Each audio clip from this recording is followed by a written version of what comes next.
at the beginning. Ini di awalnya.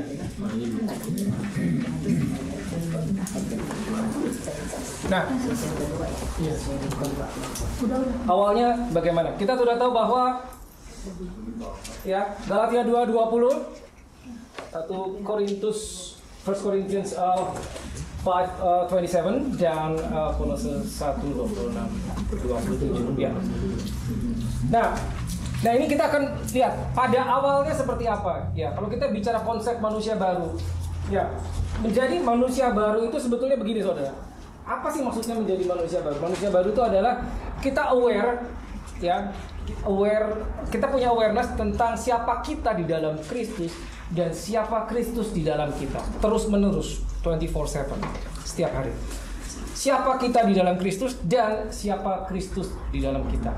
Nah, selalu saya harus kembali ke kitab Kejadian, ya, karena ini akan memberi gambaran tentang sesungguhnya siapa kita di mata Tuhan. Ya, siapa kita di mata kita seringkali keliru, saudara. Kita memandang kita terbatas, tapi bagaimana Tuhan memandang kita? Selalu ada kaitannya dengan Kejadian, yaitu bagaimana pada saat Tuhan menciptakan manusia. Nah, ayat yang penting adalah Kejadian 1:26. Selalu Kejadian 1 ayat 26. Jika saudara baca Kejadian 1:26, itu akan memberi gambaran original plan. Rencana awal pada saat Tuhan menciptakan manusia, ya, itulah seperti itu engkau diciptakan seharusnya. Boleh, Kejadian 1 ayat 26. Berfirmanlah Allah, baiklah kita menjadikan manusia menurut gambar dan rupa kita, supaya mereka berkuasa atas ikan-ikan di laut dan burung-burung di udara, dan atas ternak, dan atas seluruh bumi, dan atas segala binatang melata yang merayap di bumi. Yes. Ya, karena di situ ayat itu yang menjelaskan bahwa Tuhan menciptakan manusia serupa dan segambar, according to His image and likeness. Nah, sudah, itulah rencana awal. Nah, jadi kalau kita lihat di timeline, saudara, ini Adam diciptakan, ini timeline. Ini ada Adam lagi toh. Adam yang kedua lah, katakanlah Adam yang terakhir. Nah, kita nggak tahu berapa lama sejak dia diciptakan sampai dia jatuh. Kita cuma tahu itu 3 pasal doang. Pasal 1 diciptakan, pasal 2 diberi hukum, pasal 3 jatuh dia, gagal. Cuma 3 pasal. Tapi itu berlangsung berapa lama kita nggak tahu. Berapa tahun, berapa bulan, berapa puluh tahun kita nggak tahu. Ya, karena tidak ada keterangan dalam kitab dari mulai dia diciptakan sampai dia jatuh, ya, manusia pertama jatuh, itu berapa lama kita nggak tahu. Ya. Nah, Adam, arti kata Adam ini man atau mankind. Jadi bukan cuma one single man, tapi mankind, kemanusiaan. Jadi apa yang dibuat Adam ini mewakili seluruh manusia, seluruh ras manusia. Jadi kalau saudara mau tahu seperti apa seharusnya Tuhan inginkan kita seperti Adam sebelum dia jatuh. Nomor 1 apa? Punya image serupa dan segambar. Itu. Yang kedua, diberi tugas apa? Menguasai seluruh ciptaan, toh, betul kan? Ya, diberi kuasa, diberi rulership. Nah, kita tahu di sini dia jatuh. Katakanlah sekian lah, dia jatuh. Lalu di sini sekian lama.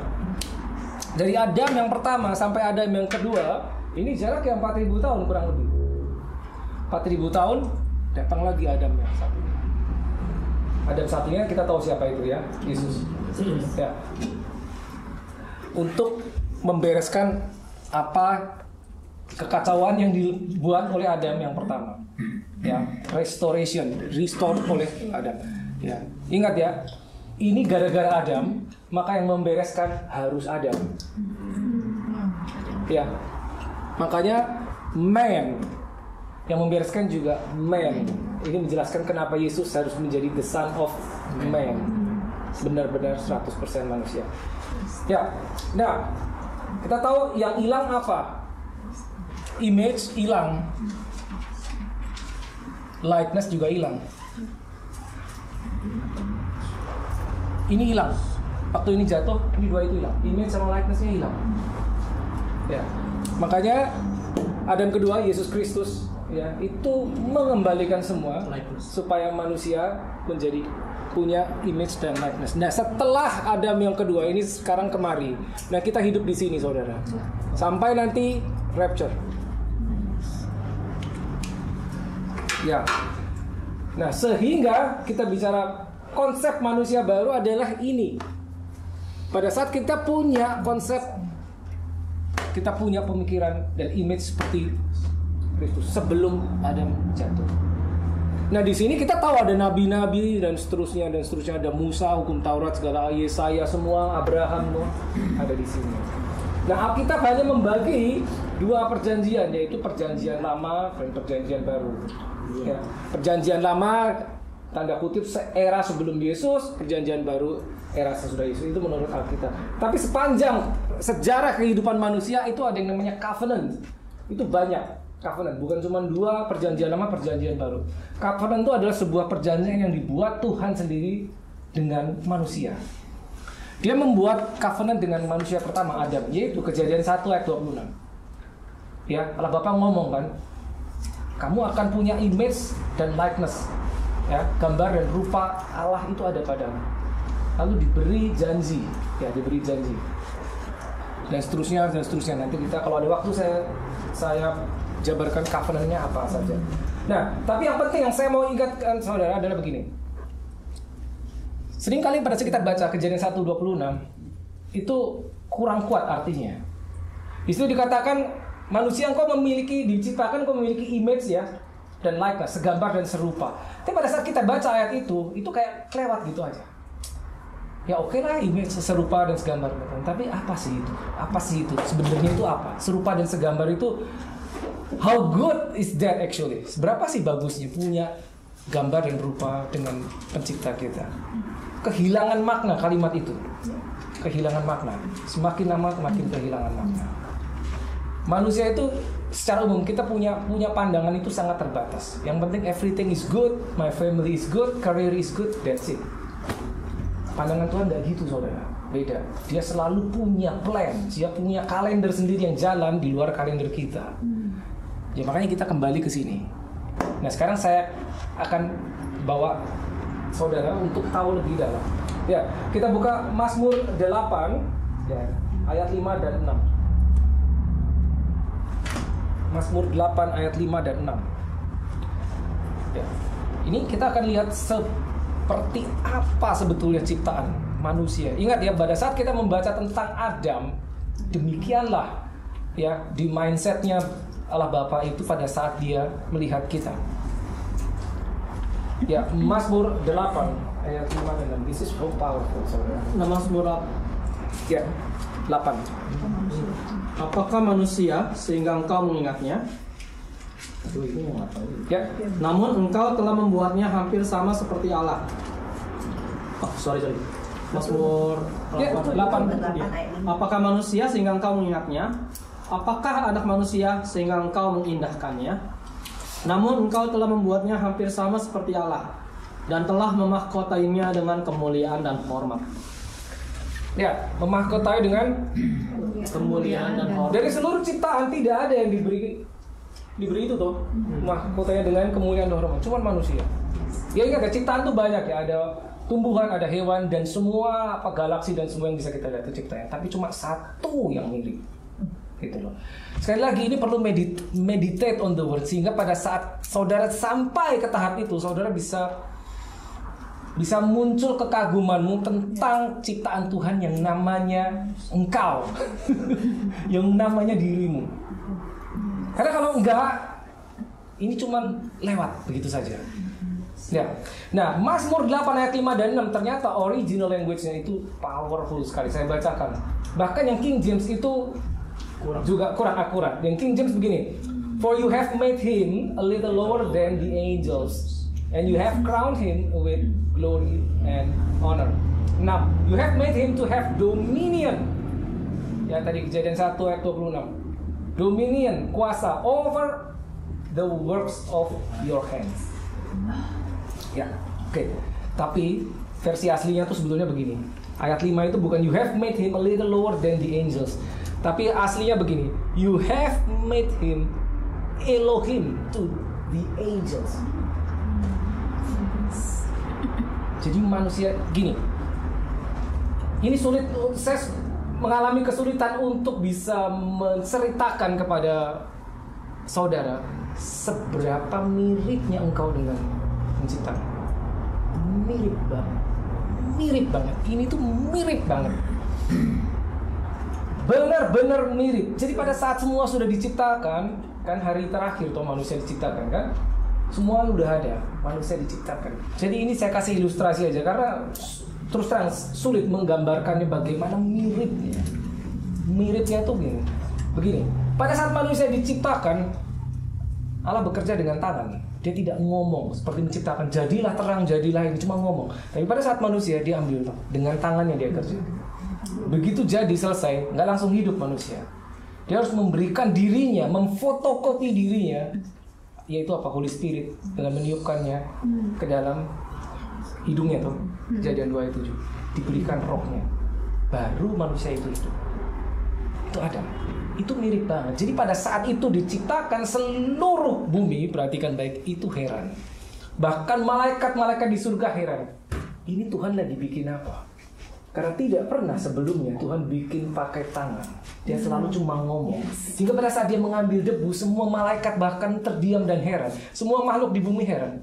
Yang kali ini apa yang kira-kira yang akan dibuat? Begitu jadi manusia, belum hidup. Begitu ditiupkan roh, nefes saya, itu hidup. Dan itu mirip sekali. Mirip banget. Sehingga Adam yang pertama ini superhuman. Superhuman. Kemampuannya luar biasa. Kenapa? Karena mirip sekali dengan penciptanya. Mungkin kalau dikatakan bedanya itu cuma 3. Omnipresence, omniscience, omnipotent. Ya, Tuhan itu maha kuasa, manusia diberi kuasa. Tuhan itu maha tahu, manusia itu diberi pengetahuan. Gitu. Tuhan itu bisa berada di mana-mana. Omnipresence, manusia tidak. Kurang lebih itu doang bedanya. Sisanya sama semua. Sisanya sama banget, persis banget.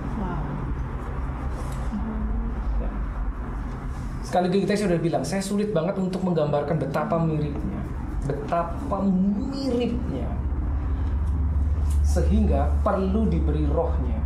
Ciptaan lain tidak ada yang mirip, gak perlu dikasih rohnya. Tapi karena yang satu ini didesain mirip sekali dengan penciptanya, maka harus diberi rohnya. Tapi kita tahu apa yang terjadi begitu jatuh, itu hilang semua. Kemiripan itu hilang. Manusia diciptakan tidak pernah didesain untuk mati. Tidak. Ini mungkin mengejutkan beberapa saudara. Loh, maksudnya apa? Maksudnya manusia akan hidup terus? Yes. Tahu dari mana? Kematian itu, kata mati, kalau saudara lihat di Alkitab, kata mati muncul, itu pertama kali yang ngomong, itu Tuhan Allah sendiri.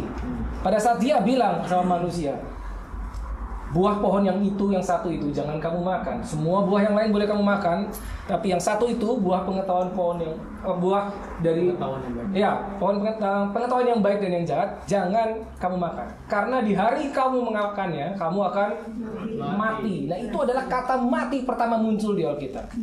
Jadi setiap kali saudara baca Alkitab, saudara menemukan kata pertama muncul dimanapun juga, itu very, very important, penting sekali. Jadi yang memperkenalkan mati, death, itu Allah sendiri, bukan musuh, bukan iblis, bukan. Tapi kematian itu tidak punya kuasa. Tidak punya kuasa. Perhatikan kalimatnya, pada hari engkau memakannya, engkau akan mati. Gak boleh dimakan toh.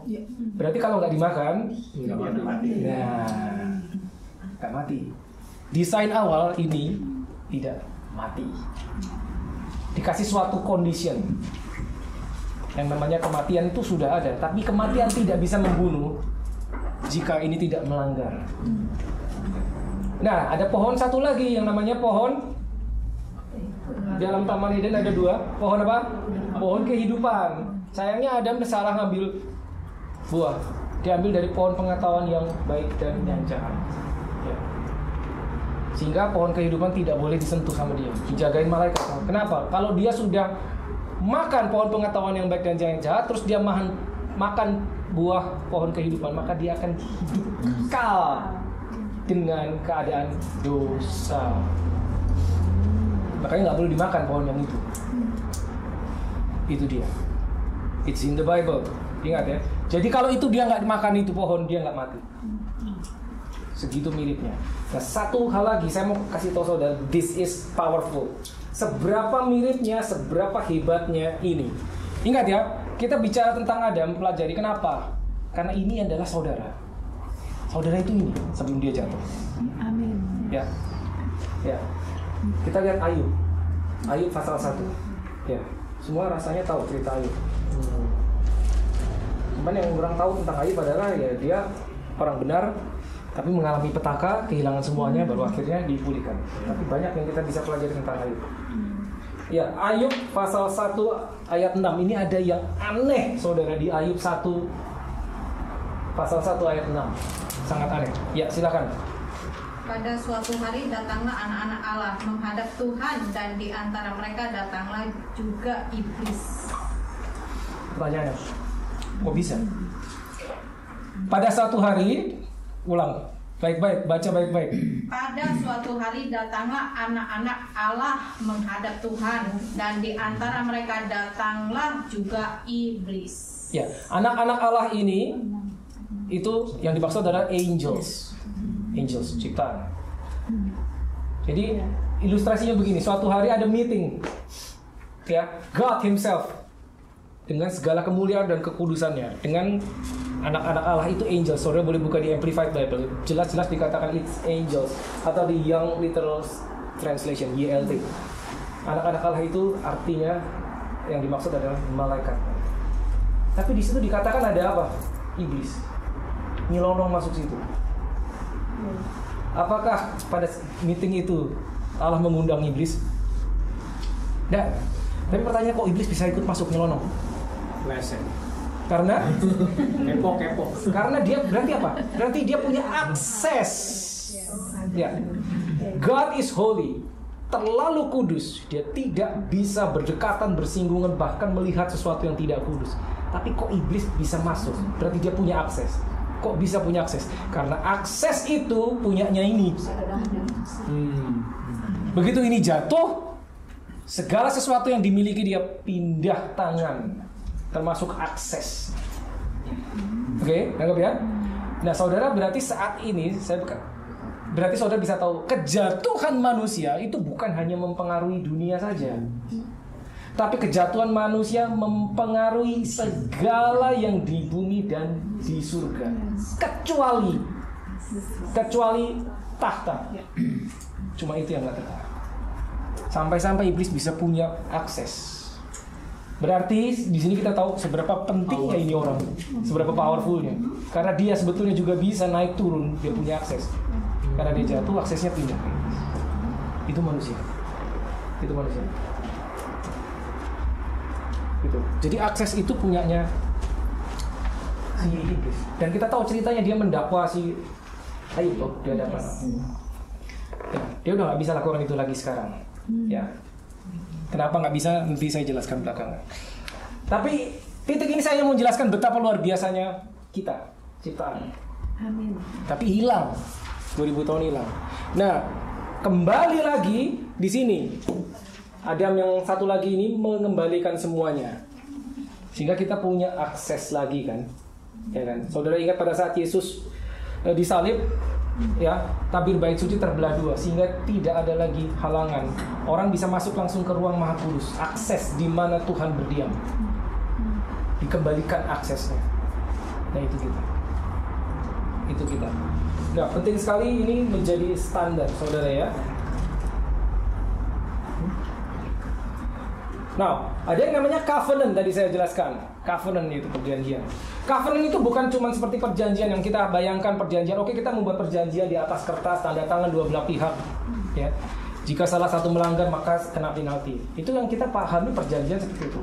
Tapi kalau covenant selalu melibatkan yang namanya darah. Selalu darah. Saya kasih ilustrasi pada zaman perjanjian lama.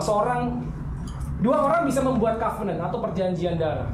Maka orang yang membuat perjanjian darah itu dia akan menyayat tangannya sehingga berdarah. Lalu orang yang berikutnya akan menyayat tangannya, lalu dia menyatukan Ya, sehingga darahnya menjadi satu. Lalu dia bertukar tempat. Saya ke sana, dia kemari. Maksudnya apa? Apa yang jadi milikku sekarang milikmu, apa yang jadi milikmu sekarang milikku. Musuhku adalah musuhmu, musuhmu adalah musuhku. Itu covenant. Dan itu tidak bisa dibatalkan. Sealed by the blood, dimateraikan dengan darah. Selalu ada darah tercurah kalau covenant. Selalu ada darah. Jika dilanggar, maka urusannya bisa mati. Covenant segitu kuatnya.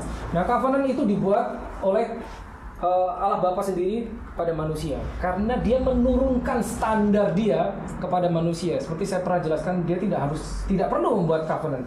Dia tinggal ngomong, ibaratnya kita percaya apa enggak terserah. Tapi dia menurunkan, ini loh aku bikin janji supaya kamu percaya bahwa apa yang aku katakan ini benar. Itu untuk kepentingan kita, bukan kepentingan dia. Dia membuat covenant.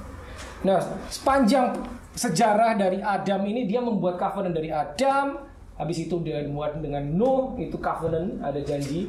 Dengan Abraham dia bikin janji juga. Dengan Musa dia bikin janji juga. Dengan Daud dia bikin janji juga. Dan di sini ada yang namanya everlasting covenant. Ada covenant perjanjian baru. Dia bikin ya dengan Yesus. Yesus mewakili seluruh manusia. God, Allah Bapa, God membuat covenant dengan manusia, men. Tapi manusia ini diwakili oleh satu orang saja yang namanya ini, Yesus.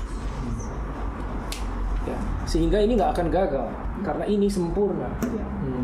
Sehingga pada saat covenant itu dibuat, ini harus beroperasi sebagai manusia, gitu loh. Jadi covenant yang dibuat, new covenant perjanjian baru itu antara Allah Bapa dengan seluruh umat manusia, diwakili seorang manusia yang sempurna, Yesus. Itu yang dilakukan. Kapan itu? Dia meneruskannya kepada manusia pada saat satu hari sebelum dia mati. Dia bilang apa? Waktu dia mengangkat cawan ini adalah perjanjian baru dan kekal. Dah, itu isinya apa? Saudara boleh buka Ibrani 8, ya. Nah, itu powerful. Itu perjanjian yang baru. Ya. Oke, kita buka secara cepat Ibrani 8.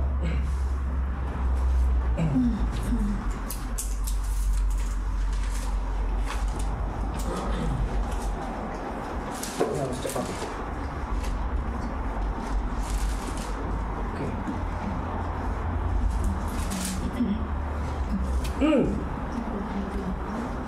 Ayatnya dari yang ke-8. Ibrani 8 ayat 8. Ya, Iwan. Sebab ia menegur mereka ketika ia berkata, sesungguhnya akan datang waktunya, demikianlah firman Tuhan, aku akan mengadakan perjanjian baru. Yes, itu dia. Dengan kaum Israel dan dengan kaum Yehuda, bukan seperti perjanjian yang telah kuadakan dengan nenek moyang mereka pada waktu aku memegang tangan mereka untuk membawa mereka keluar dari tanah Mesir. Sebab mereka tidak setia kepada perjanjianku dan aku menolak mereka. Demikianlah firman Tuhan. Maka inilah perjanjian yang kuadakan dengan kaum Israel sesudah waktu itu. Demikianlah firman Tuhan. Aku akan menaruh hukumku dalam akal budi mereka dan menuliskannya dalam hati mereka. Maka aku akan menjadi Allah mereka dan mereka akan menjadi umatku. Lanjut. Ya, itu saja. Oh, satu lagi. 11. Dan mereka tidak akan mengajar lagi sesama warganya atau sesama saudaranya dengan mengatakan, kenalah Tuhan, sebab mereka semua besar kecil akan mengenal aku. Sebab aku akan menaruh belas kasihan terhadap kesalahan mereka dan tidak lagi mengingat dosa-dosa mereka. Ya, itu dia. 11-12 itu yang perlu saudara lihat. Nah, itu tidak pernah ada di perjanjian lama kayak gitu. Perjanjian lama kalau kita lihat ya, ya ini kita bicara tentang covenant. Ya, saudara pernah dengar namanya hukum Taurat ya? Ya, hukum Taurat itu diberikan kepada bangsa Israel melalui Musa, ya toh, melalui Musa di Gunung Sinai. Ya, Hukum Taurat isinya banyak, tapi ada 10 poin yang kita kenal dengan 10 perintah Allah. Itu diberikan kepada bangsa Israel melalui Musa. Saudara tahu isinya ya. Kurang lebih saudara tahu, jangan ada padamu Allah lain, itu yang nomor 1. Jangan menyembah berhala, jangan mencuri, hormatilah ayah ibumu dan seterusnya. 1 sampai 10. Cuman 10 saudara. Cuman 10. Itu 10-10-nya dilanggar. Ya, itu perjanjian lama. Torah itu melalui Musa. Kita tahu ini melalui Musa. Dan di sini ada lagi New Covenant itu melalui Yesus. Musa. Hukum Taurat isinya yang 10 perintah Allah itu. Nah, Taurat Musa ya, 10 perintah Allah itu jadi begini, melanggar satu bersalah terhadap semuanya. Jadi kita nggak bisa, zaman saya Israel waktu itu dia nggak bisa, Tuhan aku berhasil 9, 1 saya gagal, nggak bisa, tetap dianggap gagal. 10 isinya, melanggar 1 dianggap bersalah.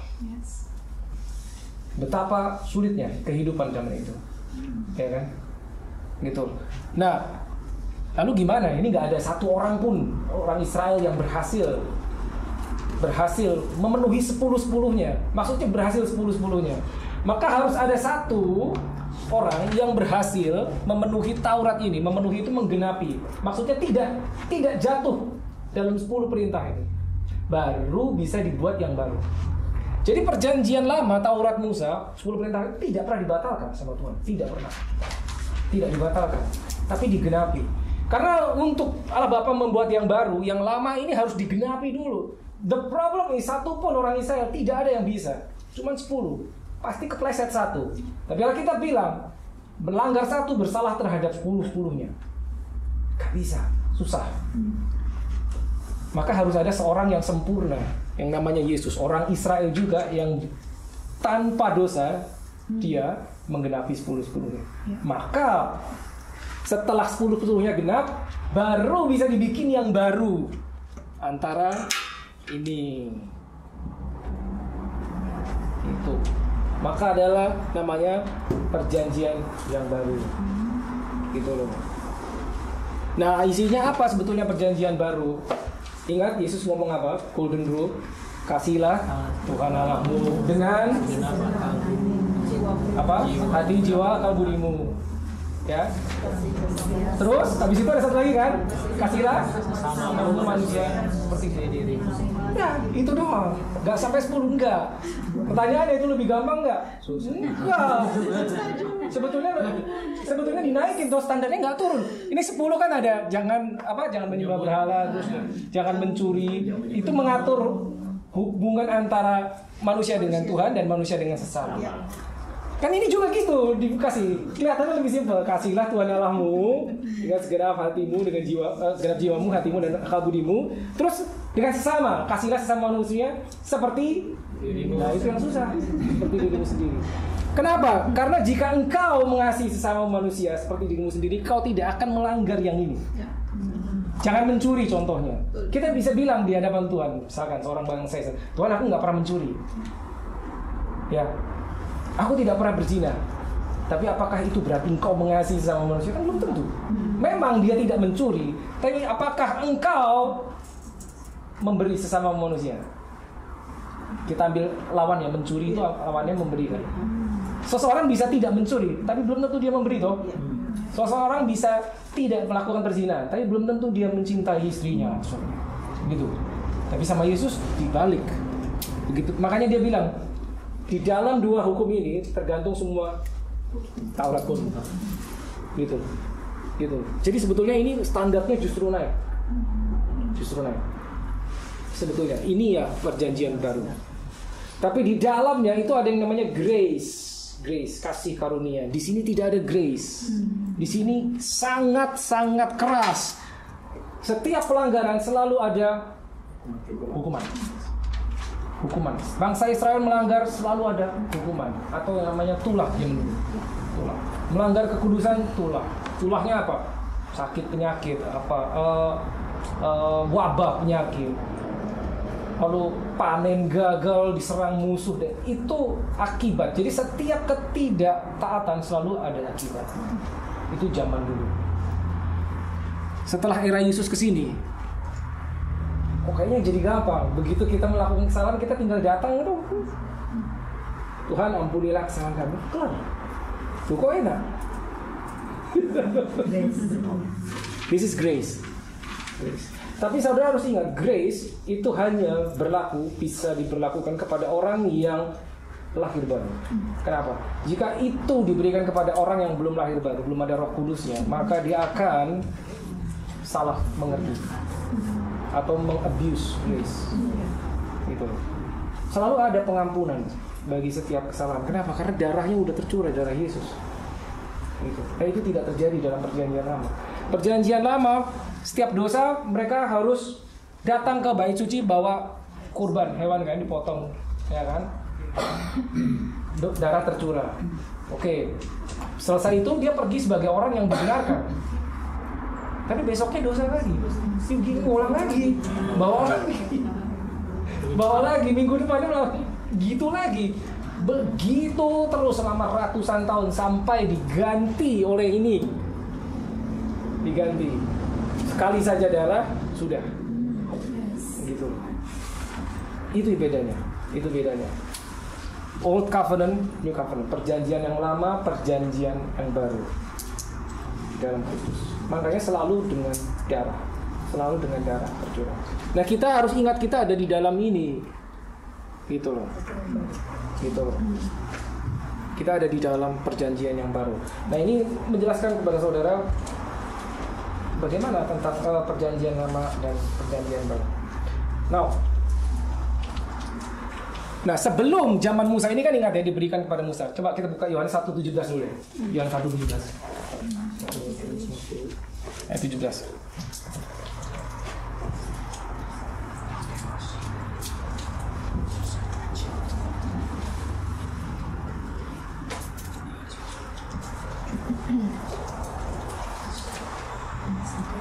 Yohanes 1 ayat 17, sebab hukum Taurat diberikan oleh Musa. Yes. Tetapi kasih karunia dan kebenaran datang oleh Yesus Kristus. Yes, itu dia ya. Jelas ya. Satunya oleh Musa, satu oleh Yesus Kristus. Kasih karunia itu perjanjian baru.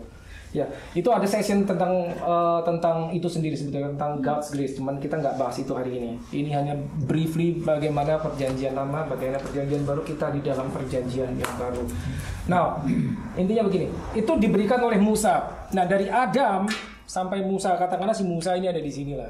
Misalnya ini Musa, misalnya. Lalu sebelum ini dari Adam sampai Musa, ini kan manusia sudah jatuh, tapi di situ belum ada hukum Taurat, belum ada hukumnya. Sehingga pada saat belum ada hukumnya, maka kesalahan itu tidak bisa diberi hukuman karena belum ada hukumnya. Hukum Taurat 10 perintah baru diberikan di sini, di lereng Gunung Sinai setelah bangsa Israel keluar dari Mesir kan, dibebaskan. Ya, dibebaskan dari Mesir di lereng Sinai di tengah padang gurun, dikasih tuh hukum. Udah tuh hidupin tuh, nggak ada yang bisa. Sebelumnya nggak ada hukum.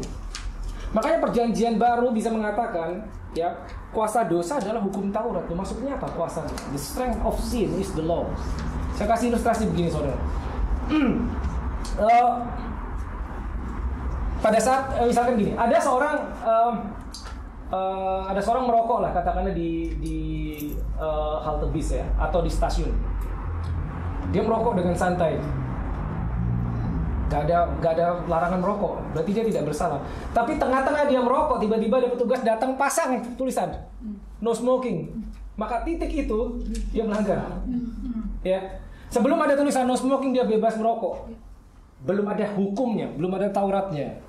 Ya, begitu dikasih Tauratnya, apa yang dilakukan mereka tadinya nggak apa-apa menjadi apa-apa karena udah ada hukumnya, gitu loh. Nah, ini luar biasa sekali.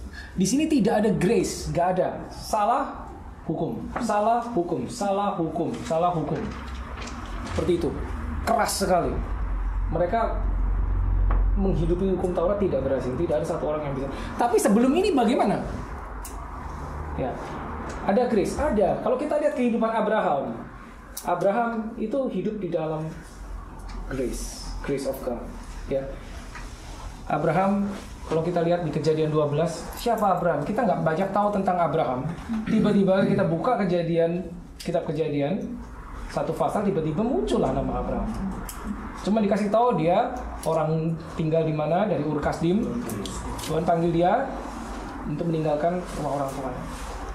Bayangkan dia dipanggil untuk menerima warisan, untuk menerima berkat. Abraham sudah punya grace. Apa Tuhan bilang? Orang yang memberkati engkau akan diberkati, orang yang mengutuk engkau akan dikutuk. Jadi dia hidup di bawah covenant itu. Makanya pada saat dia berada di hadapan dua orang raja yang dia bohong kan, sama Firaun sama Abimelek, dia bilang Sarah itu saudaranya. Maka si raja itu mau ambil Sarah jadi istrinya. Abraham tidak dihukum Tuhan toh. Malah Tuhan berdatang ke dalam mimpi si raja itu bilang, "You're a dead man." Itu aneh kan? Yang salah Abraham sebetulnya toh. Tapi kenapa Allah datang kepada raja itu dan bilang, "You're a dead man," karena engkau mengambil istri. Aneh, sulit banget. Karena Abraham hidup di dalam grace, di bawah covenant. Nah, saudara memahami covenant itu tidak mudah. Karena gini, hidup di bawah covenant, ya, covenant itu selalu diucapkan oleh Tuhan. Ya, kita bisa hidup di bawah covenant dia. Karena dia raja, dia bisa ngomong apa aja. Pada saat dia mengatakan sesuatu itu menjadi covenant pribadi buat kita. Dia bisa ambil apapun dari siapapun diberikan kepadamu. Bisa. Kedengarannya nggak adil dong. Pada saat dia panggil Abraham setelah dia berpisah dari Lot, dia panggil Abraham. Abraham lihat ke utara, lihat ke selatan, timur, ke barat. Sejauh mata memandang, itu kuberikan kepada. Itu tanah ada penduduknya. Kok enak banget Tuhan bilang, itu aku kasih kamu. Lalu bagaimana dengan penduduk-penduduknya? Ya, karena semua itu milik Tuhan. Itu covenant. Begitu kuat. Kalau kita hidup, kita memahami covenant, kita tahu apa yang Tuhan berikan kepada kita di dalam perjanjiannya. Itu nggak akan bisa diutak-atik. Nggak akan bisa diutak-atik sama siapapun, oleh apapun. Itu covenant, perjanjian yang baru kita punya, ya, nggak bisa dibatalin. Makanya disebut kekal, perjanjian baru yang kekal. Ini dia, itu dia. Saudara boleh lihat di baca perjanjian lama, ya, terutama dari zaman hukum Taurat ya. Yesus datang di sini itu sebetulnya perjanjian lama, hukum Taurat masih berlaku, masih. Jadi Yesus hidup under hukum Taurat. Dia masih menghidupi hukum Taurat. Dia masih hidup ya. Jadi sebetulnya kalau saudara lihat perjanjian baru itu, kalau di Alkitab perjanjian baru ya, itu munculnya kan zaman Yesus lahir. Sebetulnya itu belum mulai. Mulainya setelah salib. Baru itu mulai. Setelah salib. Karena kita mengatakan sebuah perjanjian baru berlaku apabila si pembuat perjanjian mati. Kayak warisan gitu. Selama orangnya masih hidup kan belum berlaku toh. Karena kita mengatakan testamen atau itu testamen perjanjian itu baru berlaku pada saat testatornya, si pembuat perjanjian itu mati. Jadi sebetulnya perjanjian yang baru itu baru berlaku setelah Yesus mati. Ya, dia berhasil memenuhi semuanya. 10-10-nya dia penuhi tanpa celah. Hanya satu-satunya manusia orang Israel di atas muka bumi yang berhasil memenuhi 10 hukum Taurat. Berhasil. Maka bisa dibikin yang baru. Sehingga kita hidup di bawah yang baru. Ada pengampunan, ada grace. Gitu. Pada zaman itu tidak mudah bagi rasul-rasul itu untuk shift dari perjanjian lama ke perjanjian yang baru. Gitu. Nah, ini yang perlu kita pahami. Kita hidup di mana saat ini? Ya, kita hidup di mana dan sebagai apa? Perjanjian apa yang kita punya dari Tuhan? Dan ingat selalu. Ya. Konsep manusia baru itu kita seperti Yesus. Kita itu seperti Yesus. Ingat, Adam dibikin seperti penciptanya, seperti God himself, seperti Allah Bapa. Segitu miripnya. Yes, segitu miripnya. Ya. Jadi kita ini mirip sekali. Mirip sekali dengan pencipta kita. Ya. Ambil makanan. Ya.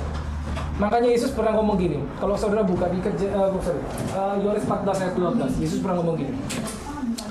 The things that I do, you will do, even greater than that. Engkau akan melakukan hal-hal seperti yang aku lakukan, bahkan lebih besar. Bagaimana bisa mungkin seperti itu? Karena kita seperti Yesus.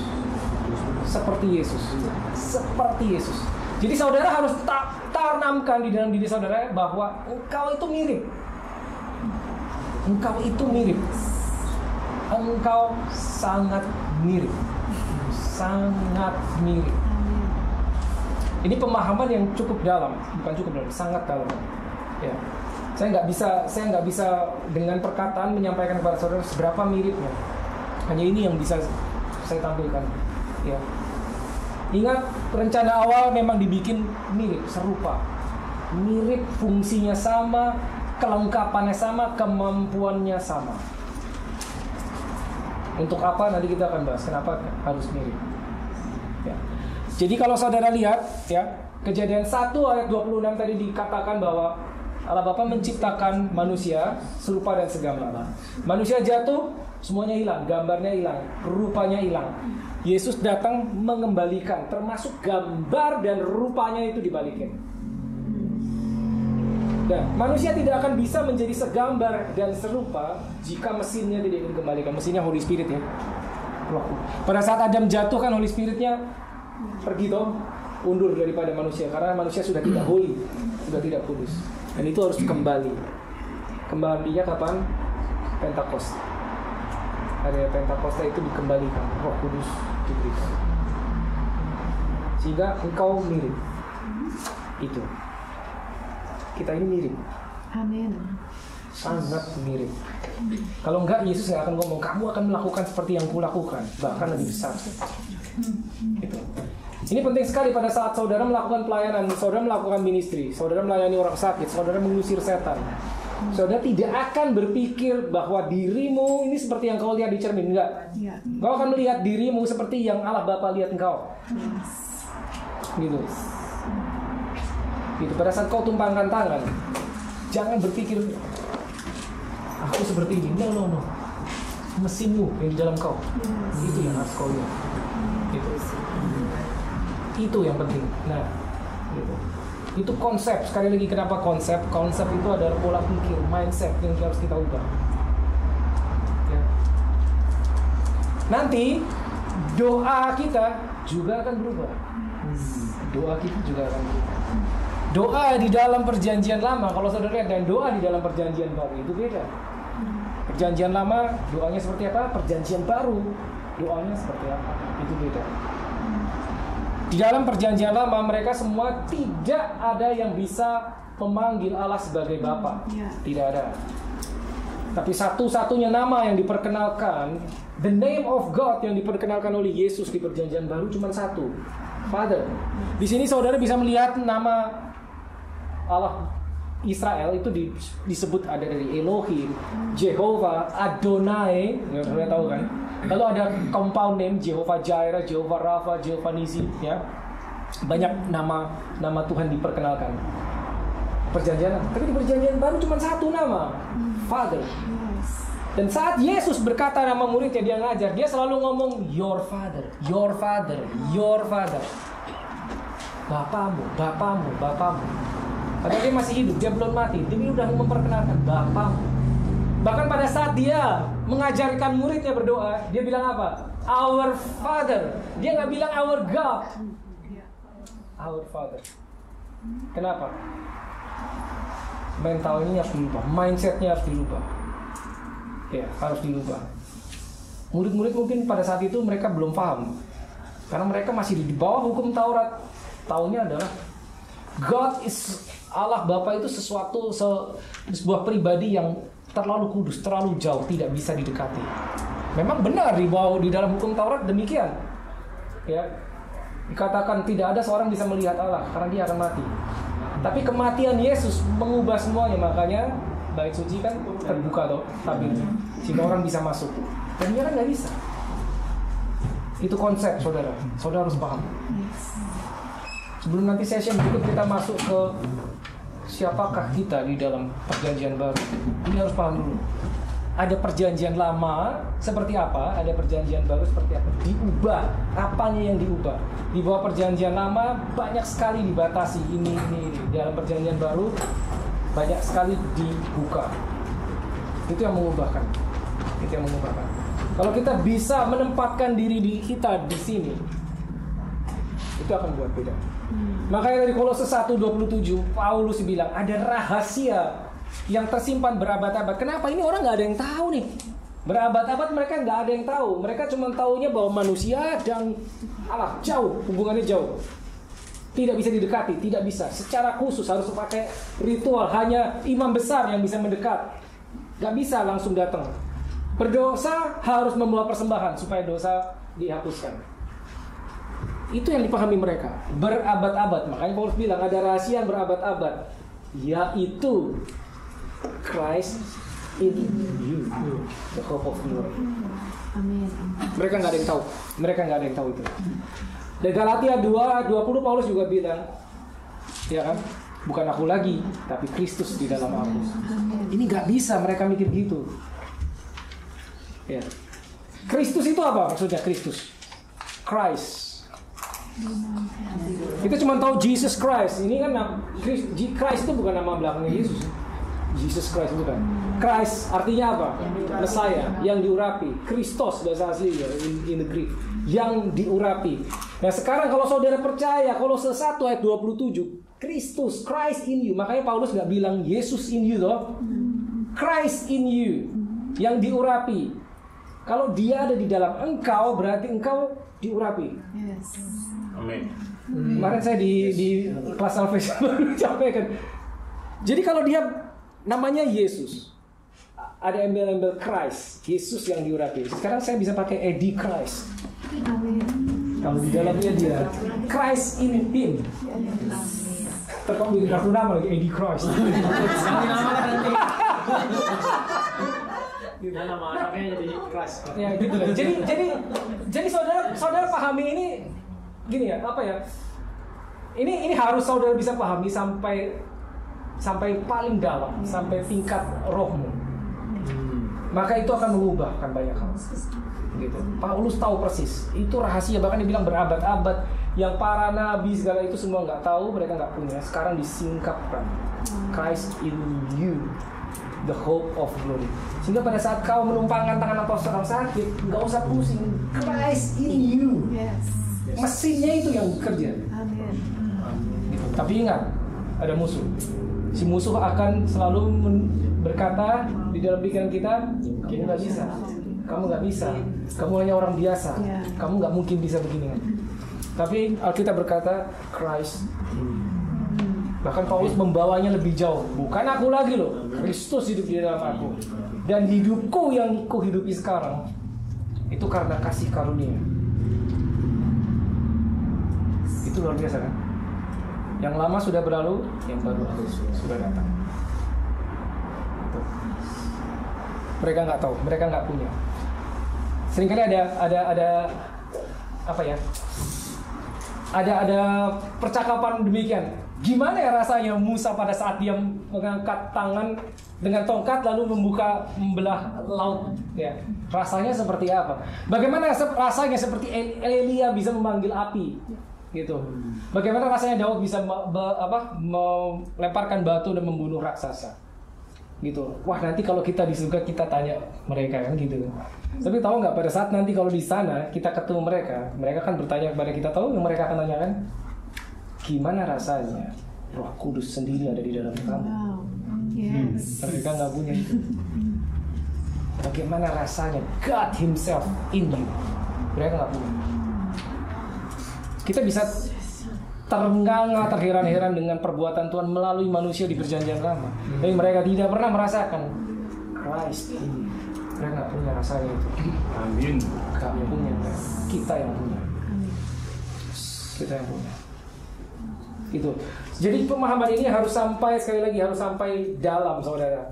Sekali lagi perlu meditate on the word of God. Nggak bisa sekali lewat. Nggak bisa sekali lewat. Hanya saudara yang bisa meyakinkan diri saudara sendiri gitu loh.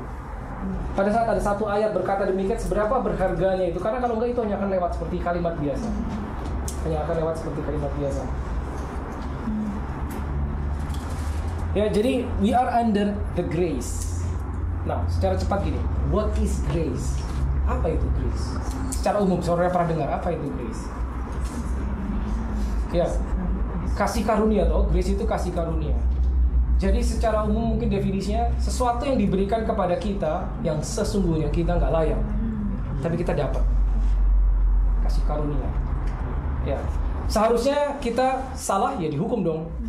Salah kena tulah kayak ini kan, berdosa tulah datang apa sakit penyakit, tapi kita diampuni. That is grace.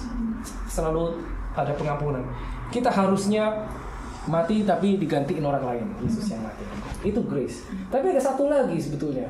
Grace itu tidak berhenti sampai situ. Kasih karunia tidak berhenti di situ. Kita harus bisa tahu bahwa grace is the power of God. Paulus juga ngomongin unto salvation. Grace is the power of God. Works not only in you but through you. Grace adalah kuasa Tuhan yang diberikan bukan cuma untuk diam di dalam engkau, tapi melalui engkau. Nah, kalau kita bisa paham itu, kita tahu bahwa pada saat kita hidup di dalam kasih karunia, kita tidak bisa tinggal diam. Tidak bisa. Karena nggak bisa kita nikmati buat kita diri sendiri. Nggak bisa. Kita harus keluarkan. Grace is the power of God. Works in you and through you to bless other people. Itu dia. Itu kasih karunia. Jadi setiap kali kita melakukan ministry, jangan lupa there is grace. Pada saat engkau di jalan mendoakan orang sakit, jangan lupa there is grace. Apa itu grace-nya? Christ in you. Ya. Nah, ini nanti saudara harus praktek. Gitu. Harus praktek. Saudara ingat dan saudara harus praktek. Segala sesuatu yang kita ketahui itu baru menjadi teori sebelum kita jalankan. Sebelum kita kerjakan itu baru teori. Teori itu bagus, tapi untuk membuktikannya kita harus lakukan. Yes. Baru kita bisa tahu, oh ternyata Alkitab ini benar, bukan cuma kalimat doang. Itu Alkitab ini benar. Ya. Sekali lagi ini konsep, ya, konsep yang harus dipahami. Ya, satu lagi, masih ada 5 menit. Ya, kita tahu tadi sudah ini hukum Taurat diberikan kepada Musa. Ya, 10 perintah Allah tidak ada satu manusia pun yang bisa memenuhi, sehingga diperlukan satu orang untuk menggenapi, berhasil memenuhinya, baru bisa dibikin yang baru. Yaitu orang tersebut adalah Yesus, orang Israel juga. Baru diberikan yang baru. Nah, pertanyaan untuk apa sebetulnya? Kenapa harus dikasih ini? Karena sebelum Musa, kita tahu tadi zaman Abraham segala itu belum ada hukum Taurat. Mereka sudah melakukan dosa, udah, tapi hukumannya nggak ada karena belum ada hukumannya. Tadi ilustrasi itu ya, orang merokok sebelumnya ada tulisan dilarang merokok, dia tidak ada bersalah. Kenapa diberikan? Jadi begini, hukum Taurat diberikan itu kalau Alkitab bahasa Inggris mengatakan sebagai schoolmaster. Schoolmaster itu untuk mengajari bangsa Israel. Jadi saudara pahami ceritanya gini. Bangsa Israel hidup di Mesir itu kan sebagai budak 430 tahun sebagai budak. Sehingga pada saat mereka dikeluarkan dari tanah Mesir, mau dipindahkan ke tanah perjanjian, itu mentalnya masih budak. Hanya butuh 1 malam bagi Allah Bapa untuk mengeluarkan sekian juta orang Israel keluar dari Mesir. 1 malam doang toh, ya kan? Anak sulung musnahkan, bebas besoknya. Udah, semalam aja. Tapi dibutuhkan 40 tahun untuk mengeluarkan Mesir dari mental mereka. Kenapa begitu? Sehingga mereka pada saat berada di padang gurun, itu mental mereka, sekian juta orang itu adalah mental budak. Mental budak. Ya. Israel, kata Israel adalah Prince of God. Bagaimana mental budak-budak ini harus diubah menjadi Prince of God. Harus diajari sesuatu. Maka diberikan hukum-hukum. Maka dikatakan di Alkitab, ya, hukum Taurat itu kudus, tapi tidak bisa membuat mereka menjadi kudus. Cuman bisa ngajarin mereka. Jadi pada saat hukum Taurat diberikan, Allah Bapa tahu ini tidak ada satu orang pun yang akan bisa menerima. Sehingga, jadi gini, kita tahu lah bangsa Israel itu tegar tengkuk kan. Ya. Mereka harus dibikin apa ya bahasanya? Mentok. Nah udah dibikin mentok. Kasih 10 aja nggak usah banyak-banyak. 10 kamu nggak bisa toh, nggak bisa. Sehingga sekian puluh tahun mereka nggak bisa. Akhirnya mereka sampai kepada keputusan, oke Tuhan kita nyerah. Kita butuh juru selamat yang bisa. Jadi mereka harus dibikin mentok dulu. Karena tegar tengkuknya itu diubahkan untuk menjadi Prince of God, itu dikasih Taurat. Contoh ya, ilustrasi. Kalau saudara punya anak kecil, nah saudara misalkan tinggal di rumah ini, ya, depannya jalan besar. Saudara punya anak kecil umur 2, umur 3 tahun. Saudara harus kasih tahu, ajarin anak saudara kan. Kamu jangan main-main pinggir jalan ya, bahaya. Tapi itu anak 2 tahun. Belum tentu dia ngerti toh. Cara paling gampangnya apa? Kalau kamu main situ, kalau kamu mendekat jalan, nanti saya hukum. Gak dikasih permen atau apa, saya hukum. Gak boleh nonton TV, gak dikasih makan malam. Hukuman. Itu anak itu tahu. Kalau kita jelaskan, jangan dekat-dekat jalan, karena berbahaya. Anak kecil nggak tahu bahaya itu apa. Iya, karena mobil kenceng, nggak ngerti juga. Karena tahu nggak, mobil kecepatan 80 km per jam, pada saat itu mau berhenti, dia butuh sekian ratus meter untuk berhenti. Sehingga kecepatan mobil itu akan membuat kamu terpelantar. Nggak ngerti anak kecil. Ini yang terjadi. Pokoknya, begitu Papa lihat kamu pinggir jalan, kamu kena hukuman. Udah. Takut toh dia. Ya ini begitu. Itu gunanya itu. Ya. Salah hukuman.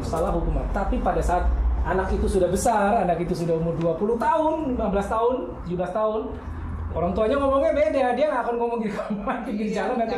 Enggak. Kenapa? Dia udah tahu. Begitu dibilang bahaya, cukup udah tahu.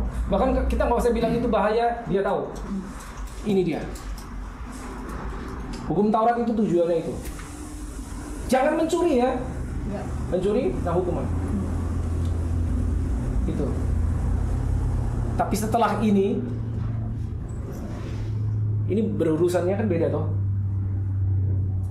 Gak bilang Yesus kan, kamu kalau mencuri hukum, udah nggak begitu kan. Yesus ngomongnya nggak gitu kan. Kalau kamu mencuri hukum, enggak. Yesus bilangnya apa? Berilah. Kebalikannya. Buru-buru mencuri, berilah. Waktu di sini diajarin berilah, nggak bisa. Budak mentalnya. 430 tahun mental budak mau diubah satu malam, nggak bisa.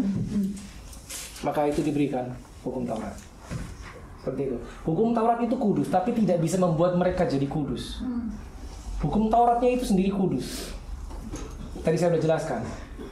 Ada kata jangan mencuri, itu tidak bisa membuat seorang menjadi murah hati lalu memberi. Dia hanya bisa menahan seseorang untuk tidak mencuri. Karena orang itu tahu, kalau saya mencuri, saya kena hukuman.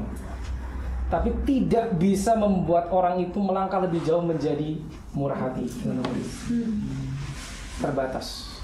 Tapi kalau ini, Yesus ngomongnya beda. Kamu harus memberi. Kamu harus memberi. Gitu kan. Jangan membunuh ya. Kalau ini ngomongnya beda. Kasihlah. Bahkan serahkan nyawa.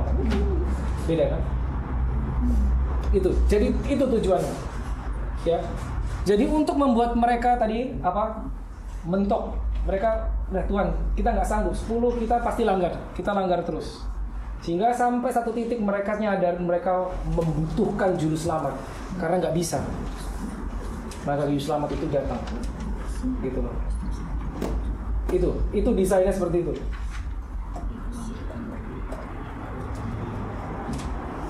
Waktunya habis. Oke, jadi ini Perjanjian Lama dan Perjanjian Baru. Saya harap saudara punya gambaran apa itu Perjanjian Lama, kapan diberikan. Ini hanya secara singkat ya, tentunya cuman brief banget gitu loh. Ya. Untuk memberi gambaran kepada saudara, kita hidupnya di sini sekarang. Hidupnya di sini. Setelah ini. Ya, ini adalah upaya untuk mengembalikan desain awal, rencana awal sebelum Adam itu jatuh. Yaitu apa? Mirip. Udah, itu mungkin kata yang paling tepat. Mirip sekali dengan Allah Bapa, mirip seperti Yesus. Kisah Yesus direkam di Alkitab di Matius, Markus, Lukas, Yohanes. Ya, seperti itu sebetulnya, itu adalah pattern yang harus kita hidupi. Mirip seperti itu. Seperti itu harusnya. Gitu. Itu yang dimauin Allah Bapa. Oke, ya waktunya habis, kita break dulu, lunch, nanti kita kembali.